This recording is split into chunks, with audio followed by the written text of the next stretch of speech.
지난 이제 40장에서 요셉이 감옥에서 술 맡은 관원장 또 떡 맡은 관원장의 꿈을 해석해 주는데 술 맡은 관원장이 그 해석대로 복직이 되었죠. 그리고 이제 떡 맡은 관원장은 그대로 또 꿈대로 해석한 것 같이 되었어요.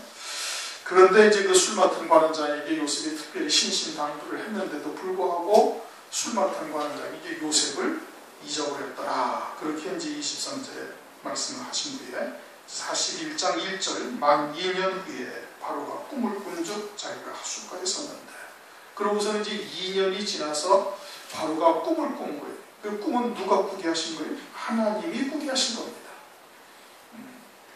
2년이라는 세월 동안 요셉으로 하여금 오직 하나님만을 바라보는 자로 하나님께서 세우신 것이, 그리고는 요셉이 그와 같은 믿음에 이르렀음을 하나님께서 보시고서 이제 요셉 바로 왕으로 꿈을 꾸게 하신 겁니다.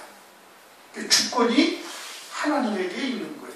지난 시간에도 말씀을 드렸던 것처럼 요셉이 물론 그 술 맡은 관원장이나 떡 맡은 관원장을 요셉에게 붙이셔서 요셉으로 하여금 그와 같은 이제 서로 안면을 두고 또 요셉의 꿈을 해석해주고 그렇게 해서 이제 물론 이제 그 사람이 이제 요셉을 알게 됐고 하나님께서 보내신 것이죠.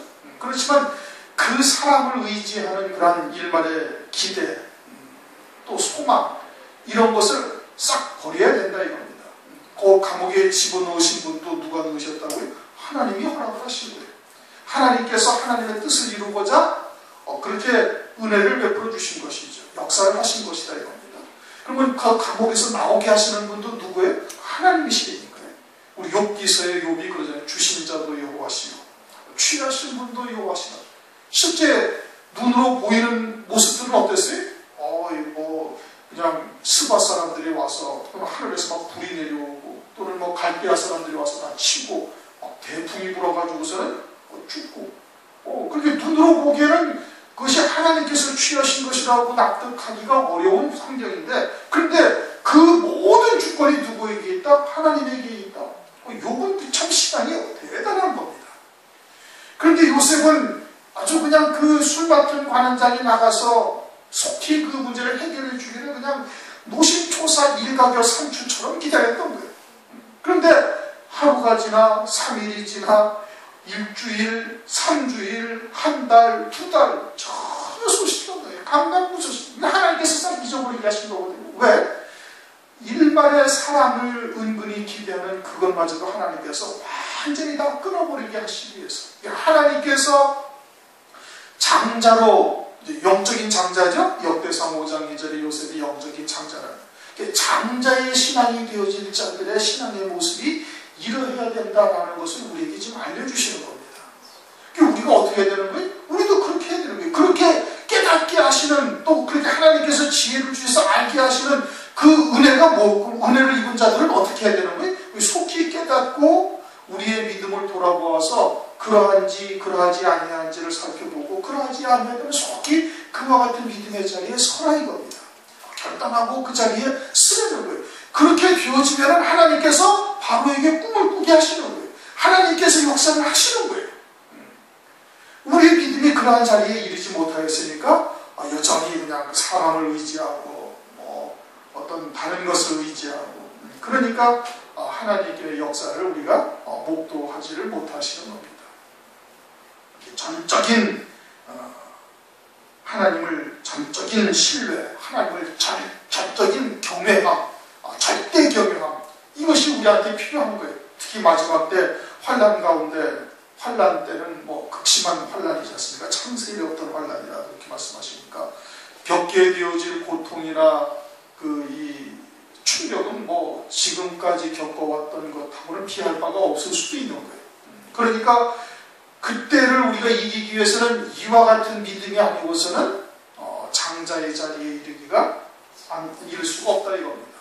그러니까 이와 같은 것을 통해서 우리에게 하나님께서 미리 결단을 하고 그런 믿음의 자리에 서야 할 것을 말씀해 주시고 있는 겁니다. 사람이 자꾸 보이거나 어떤 환경이 보이거나 그러면은 아직은 좀 들뜬 거예요. 아브라함도 다 하나님께서 역사를 하신 것이고 환경도 마찬가지고 그 모든 주권이 하나님께 있으면 우리가 철저히 믿음으로 서야 되는 겁니다. 2절부터 7절, 8절까지가 이제 그런 겁니다. 바로가 꿈을 꿨어요. 그렇죠? 뭐 내용은 뭐 이제 2번, 3번 해서 막 반복해서 나오니까 이제 더 읽지 않아도 아실 겁니다. 그래가지고 이 꿈 꾼 것을 애굽에 있는 모든 술객들과 박사들에게 다 얘기를 했는데 아무도 풀지 못하는 거예요. 모르는 거예요. 무언지를 깨닫지를 못하고 있는 거예요. 그럼 무언지를 깨닫지 못하고 있다면 이렇게 애굽의 술사나 박사들처럼 그냥 입을 다물고 있으면 되는 거예요. 그렇죠? 이 꿈이라는 것은 오늘날 뭐예요? 하나님의 말씀이죠. 하나님의 말씀을 이제 그 당시에는 꿈으로 이렇게 요셉을 통해서 또는 이제 다른 이루실 뜻들을 하나님께서 이렇게 알려주신 겁니다. 그럼 성경을 통해서 하나님의 말씀이 무엇인지 그 이면에 담겨져 있는 그 하나님의 뜻이 무엇인지를 모르면 그냥 가만히 있으면 되는 거예요. 그런데 그것을 어거지로 푸는데 문제가 있는 거예요. 만약에 애굽의 박사나 이 애굽의 술사, 술객들과 박사들이 이것을 갖다가 어거지로 풀었다면 하나님의 뜻대로 풀었겠습니까? 아니죠. 절대 나타나지 않는 겁니다. 그러면 어떻게 풀어요? 그냥 자기들의 입맛대로 자기들의 생각대로 푸는 거예요. 그렇게 풀어나가는 것이 오늘날 뭐예요? 그게 사람의 계명인 거예요. 예수님 당시에도 유대인들이 그러했고 이사야 이때에도 그러했고 노아의 때에도 역시 마찬가지고 그럼 오늘날은 어떻다는 거예요? 오늘날도 마찬가지죠. 하나님의 보내신 종은 요한복음 3장 34절 하나님의 보내신 자는 하나님께서 하나님의 성령을 한량없이 부어주신대요. 그러니까 하나님의 말씀만 하는 거예요. 그래서 하나님께서 전하신 말씀만 전하는 거예요. 그러한 천국의 제자된 서기관들이 있는 반면에 마태복음 13장에 52절에 마태복음 2장에 가면은 3절 백성의 서기관이 있다 이겁니다. 물론 다 같은 서기관이죠. 그런데 성경에 그것을 어떻게 말씀하셨어요? 백성의 서기관, 천국의 제자된 서기관이 따로 있는 거예요. 그러니까 백성의 서기관들도 하나님의 말씀을 보고 하나님의 말씀을 해석을 하는데 전부 다 자기들 생각으로 해석을 하는 거예요. 이 뒤에 나오지만은 16절에 뭐라고 해요? 이는 내게 있는 것이 아니라 하나님이 바로에게 평안한 대답을 하십니다. 성령으로 하나님의 보내신 자는 성령으로 하나님께서 하나님의 뜻을 알려주시는 거예요. 하나님의 깊은 것까지 전달하시는. 그리고 성령으로 하나님의 택한 백성들에게는 듣게 하시는 거예요. 그런데 그러지 아니하고 이 애굽의 술객들과 박사들은 어떠한 사람들이? 하나님의 영이 없는 자들이에요. 그러니까 하나님께서 지혜를 주시지 아니한 거예요. 그러면 풀지를 말아야지. 그런데 그걸 어거지로 풀게 되어지면 어떻게 되는 거예요? 그러면 전부 다 하나님의 뜻과는 왜곡되이 해석을 다 해나가는 겁니다. 그것이 뭐예요? 이 사람의 개념인 거예요. 근데 오늘 애굽의 술객들과 애굽의 박사들과 같은 자들이 성경의 말씀을 다 풀어버리는 거예요. 다 풀어가지고 전부 다 하나님의 뜻은 다 없어지고 그리고서는 무엇지도 알지도 못하고 이거는 전부 다 사람의 개념으로 다 바꿔버린 거예요. 마태복음 1장 1절을 보면은 아브라함의 자손 예수 그리스도의 세계다. 아브라함과 다윗의 자손, 다윗의 자손은 우선 그러니까 아브라함의 자손 예수 그리스도의 세계다. 그렇게 말씀하셨어요. 그렇죠? 그것은 영적인 깊이를 영적으로 온전히 그걸 깨닫지 못한다 할지라도 성경을 많이 본 사람들은 어렴풋이 알 수는 있어요. 이제 갈라디아서 3장을 가면은 아브라함에게 이제 하셨던 말씀을 가지고서 갈라디아서 3장 16절에 그 자손 씨라는 것은 딱 하나를 말하는 거다 이겁니다. 그 히브리어 단어가 단수예요. 복수, 네 자손들, 네 후손들 이렇게 말씀하시는 것이 아니라 내 씨와 언약을 하시겠다 하는 그것은 딱 한 사람하고 언약을 한 거예요. 그러면서 그 씨가 누구라고 하는 거예요? 그리스도다 이게. 그리고 갈라디아서 3장 7절에 보면 믿음으로 말미암은 자들은 다 아브라함의 후손이다. 갈라디아서 3장 29절에는 그렇게 아브라함의 후손된 자, 그리스도 안에서 아브라함의 후손된 자들은 아브라함과 함께 유업을 얻는다. 그래서 오늘날 우리들이 영적으로 아브라함의 후손이요. 그리고서는 그 그리스도가 바로 그 언약하신 그 씨, 자손, 후손, 그 한 사람이라는 것을 말씀을 하고 있는 것이거든요. 그 이삭이 아니란 말이에요. 그런데 그것이 오늘날 풀리지가 않냐는 겁니다. 다윗의 자손 예수 그리스도는 더더욱이 풀리지 아니하는 것이고 아브라함의 자손 예수 그리스도 마태복음 1장 1절도 해석이 안 돼. 그러니까 아모스서 6장 6절에 요셉의 환란을 어떻게 풀어요? 끌려가서 고생하고 종살이하고 감옥살이 한 것이 이것이 요셉의 환난이라고 풀고 앉아있는 거예요. 그러나 그 아모스 6장에 말씀하고 있는 요셉의 환난은 온 하나님의 백성들에게 임하는 환난이에요. 그러한 요셉의 개인적인 환난은 요셉에게 향하신 하나님의 뜻을 이루기 위해서 개인적으로 요셉에게 그러한 고난을 주셔서 연단하시고 정금 같은 믿음으로 세우는 것이지, 그것이 온 하나님의 백성들에게 임하는 환난이 아니라는 말씀이에요. 근데 그 요셉의 환난을 어떻게 풀어요? 그렇게 푸는 거예요. 13년 동안 내려가서 종살이하고 감옥살이 하는 것이 요셉의 환난이다. 그리고 아모스서 6장 1절부터 6절까지는 전혀 풀리지가 아니하는 겁니다. 그 아모스서 6장의 요셉의 환난은 뭘 말하는 거예요?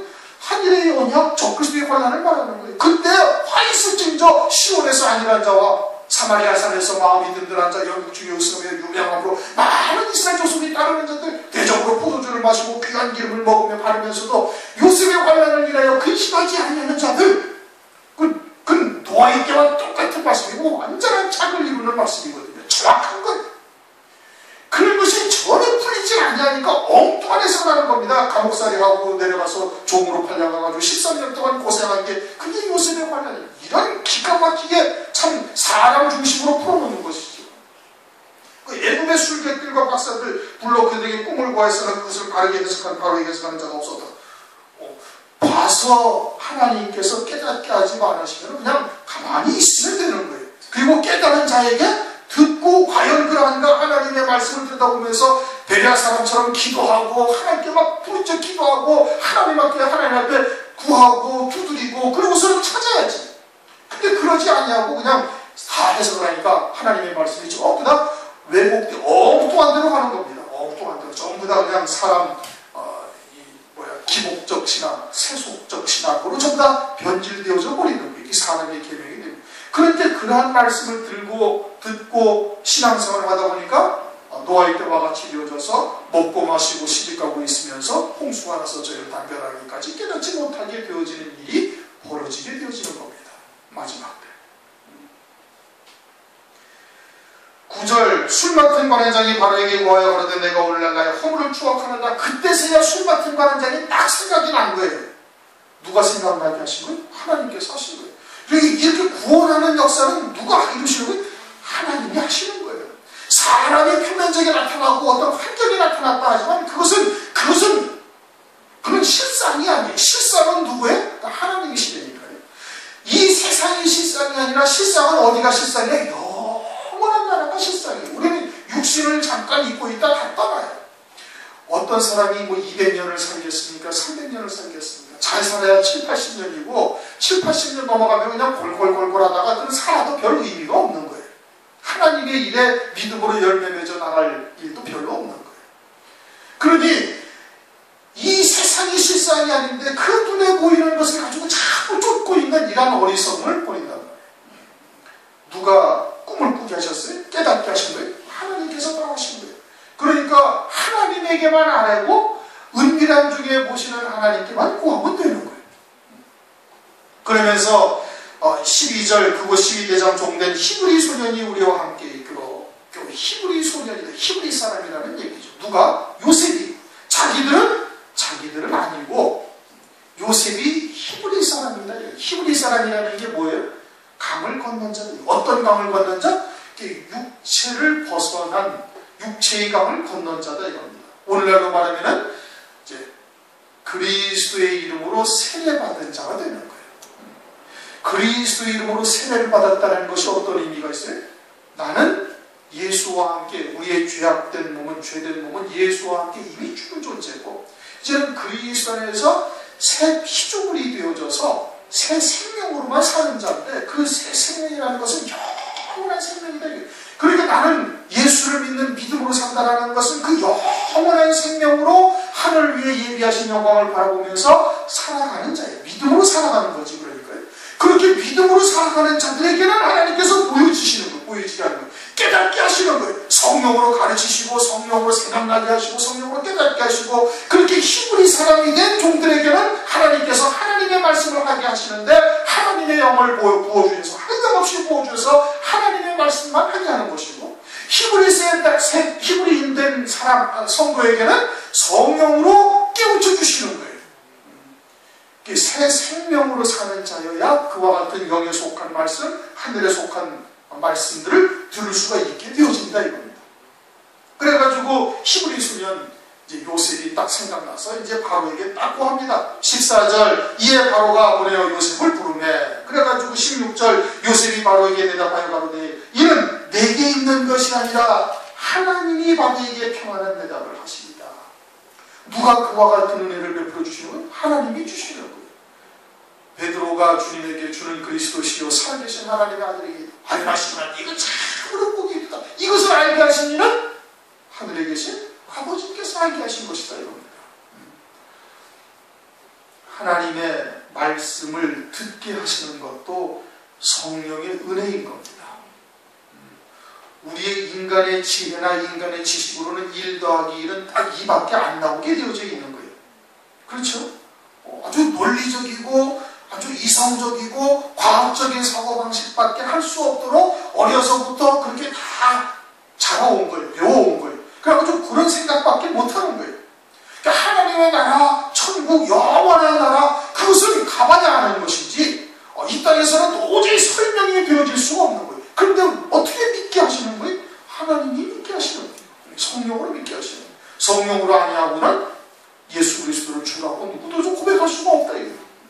그리고서는 성령께서 하나님 나라의 소망을 두게 하고 예비된 영광을 바라보게 하시고 그것을 소망하면서 믿음으로 우리 믿음의 선지인들은 당신의 목숨까지도 버리신 거예요.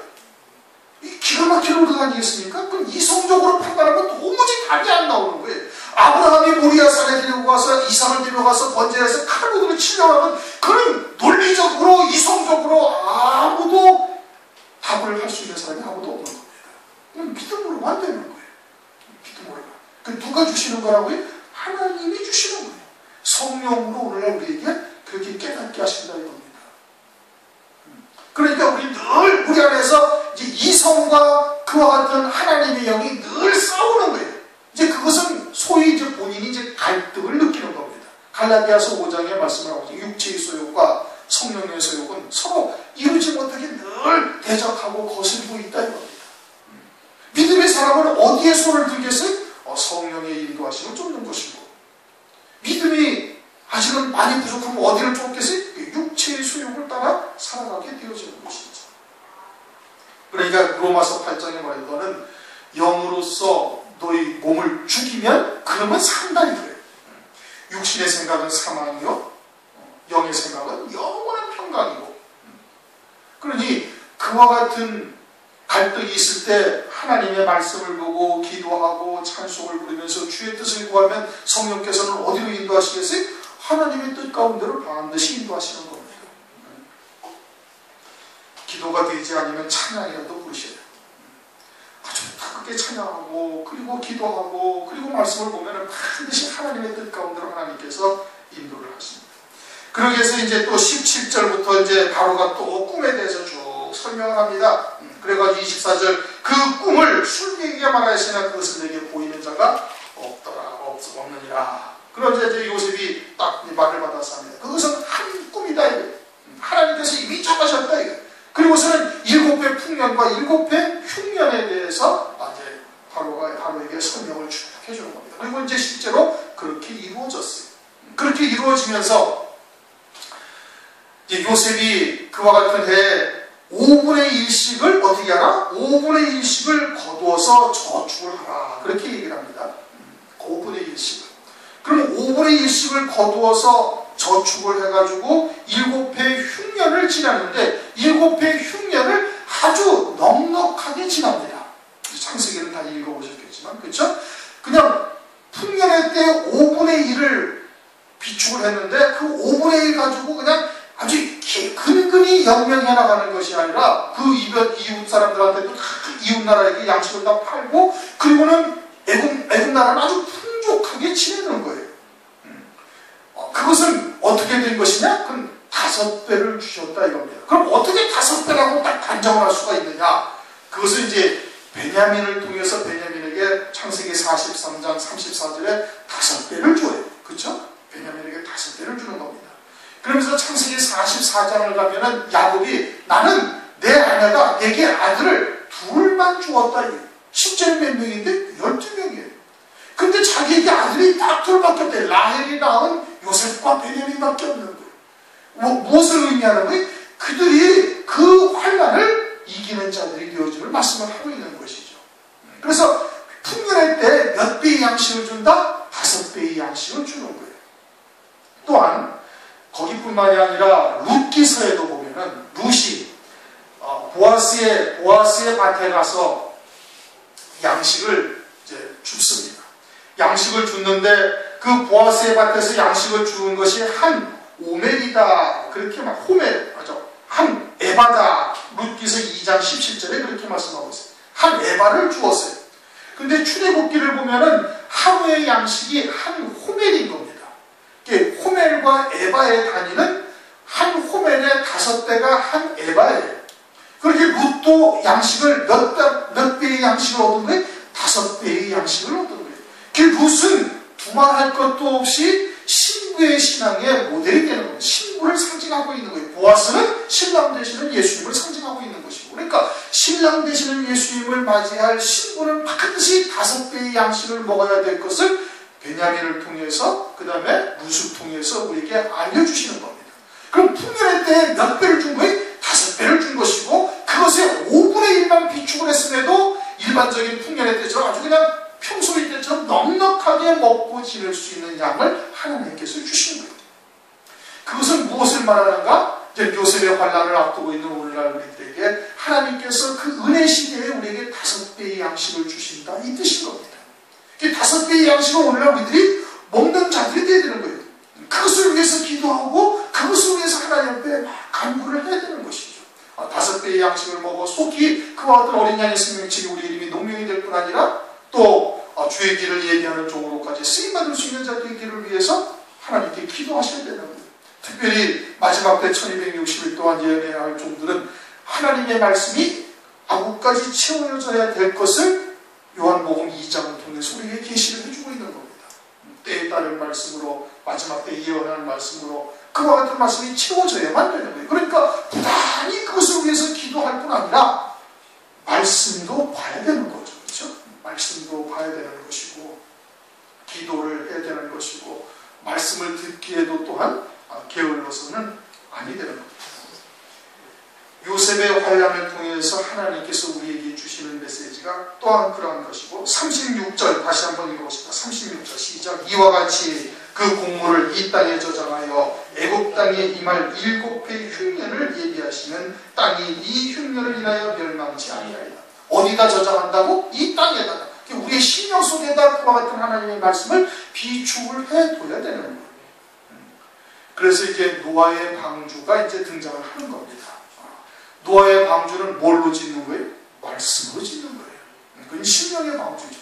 노아의 때에는 물 위에 떠 있는 실제 방주지만은 이제 그것을 마지막 때에 노아의 때와 같다 말씀하시면서 그 노아의 때를 비유를 하시면서 그 노아의 방주를 짓는 자들만 구원받을 것을 그림자적으로 계시해 주는 거거든요. 그 방주는 어떠한 나무로 지었다? 잣나무로 지었다. 그 잣나무라는 것은 말씀드렸던 것처럼 특성이 뭐예요? 아주 곧장 올라가는 거예요. 잔가지를 이리저리 소나무처럼 꾸불꾸불 옆으로 뻗고 이런 것이 전혀 없어요.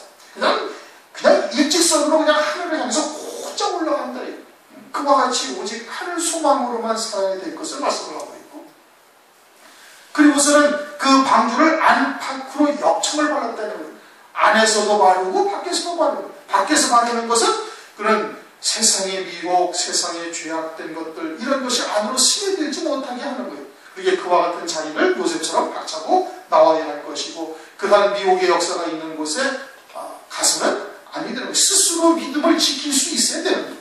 그런 세상의 유혹으로부터 나를 보호해야 될 것이고, 또 안에서도 썩는 것을 갖다가 막아야 된다는 거예요. 다시 말하면 정과 욕심, 십자가에 못 박지 못한 그와 같은 정과 욕심을 끝까지 못 받고, 그리고는 그와 같은 방주를 짓는 자가 되어야 되는데, 그 방주가 몇 칸이라고요? 아래 위 3층이다 이겁니다. 3층으로 지어야 돼요. 그것은 우리가 하나님의 말씀이 지난번에도 말씀을 드렸던 것처럼 구원의 복음 크게 나누면은 구원의 복음, 은혜의 복음, 영광의 복음으로 나눌 수가 있는 것입니다. 그와 같은 하나님의 말씀을 이제 다 먹은 자가 되어야 되는 겁니다. 그래서 이제 누가복음 11장에도 친구가 왔는데 이웃에게 가서 떡을 몇 덩이를 빌려요? 3덩이를 빌리는 거예요. 떡을 3덩이. 성경에도 식사가 조반, 그다음에 오찬, 그 다음에 저녁 그렇게 나왔는데 그것은 하나님의 말씀을 의미하고 있는 구원의 복음. 그것은 먼저 여러분들이 가져온 것에 대한 이제 설명들을 이미 다 알았으니까 이제 그 부분에 대해서는 넘어가고, 두 번째가 뭐라고 하지? 은혜의 복음이다. 은혜의 복음이라는 게 뭘 의미해요? 요점은 그거예요. 하나님께서 그 모든 것을 내게 은혜로 주신 것이다. 하나님의 절대 선하심을 믿는 거예요. 근데 그것을 갖다가 그냥 입술로만 감사하고 입술로만 그러하다고 시인할 것이 아니라 중심으로부터 그와 같은 믿음의 고백이 나와야 되는 거예요. 그게 참 쉬운 일이 아니죠. 그게 이제 여기서부터 걸리는 겁니다. 중심으로부터 하나님의 절대 선하심을 믿고 하나님을 경외하는 자가 되어야 되는 거예요. 욕처럼. 그 모든 것이 다 은혜다 이겁니다. 하나님께서는 돌멩이로 주신 것도 없고 뱀으로 우리를 실족케 하는 미혹의 역사를 하신 것이 없어요. 다 우리에게 떡으로 주신 것이다 이겁니다. 그것을 감사함으로 받을 수 있는 믿음의 자리까지 이르러야 되는 거예요. 그게 은혜의 복음을 먹은 자예요. 그 자리에 이르러. 그 다음에 뭐예요? 영광의 복음이죠. 그것은 우리가 이 땅에서 고난과 또는 핍박과 어려움을 겪는 것이 다 예비된 영광에 합당한 자로 우리를 길러가시는 하나님의 역사라는 것을 믿는 자여야 되는 겁니다. 그러니까 그러한 믿음으로 딱 서 있으면 바울처럼, 사도행전 16장의 바울처럼 빌립보 감옥의 지하에 창고에 채워져서 어떻게 찬미의 제사를 드리는 자가 되는 거예요. 또는 사도들처럼 사도행전 5장 41절인가 예수의 이름으로 핍박을 받고 얻어맞고 고난을 당하고 나왔는데 거기에 합당한 자로 여기심을 기뻐하면서 돌아갔더라. 그렇게 말씀하고 있죠. 주의 이름으로 인하여 고난받는 것을 인해서 기뻐하면서 돌아갔다 이거예요. 그러한 믿음의 자리에 이르러야 영광의 복음을 먹은 자가 되는 겁니다. 그 양식을 먹은 자가 돼요. 그래야 환난 가운데 승리할 수 있는 자가 되는 거예요. 영원한 복음을 그제서야 그것이 소화되는 자가 되는 겁니다. 창세일의 어떤 환난을 믿음으로 이길 수 있는 자가 되어야 되는 거예요. 그러니까 우리의 믿음이 지금 어디에 있는지, 은혜의 복음에서 걸려있는지 아니면 영광의 복음의 자리까지 우리가 다 먹고 소화가 되어져서 기쁨으로 그런 것을 맞이할 수 있는 자가 되어졌는지 스스로를 돌아보고 그리고서 어떻게 돼? 그것을 다 먹은 자가 되어야 되는 거예요. 그래야 7회 흉년의 때를 이겨나갈 수 있는 그와 같은 믿음의 자리에 이르게 되어지는 겁니다.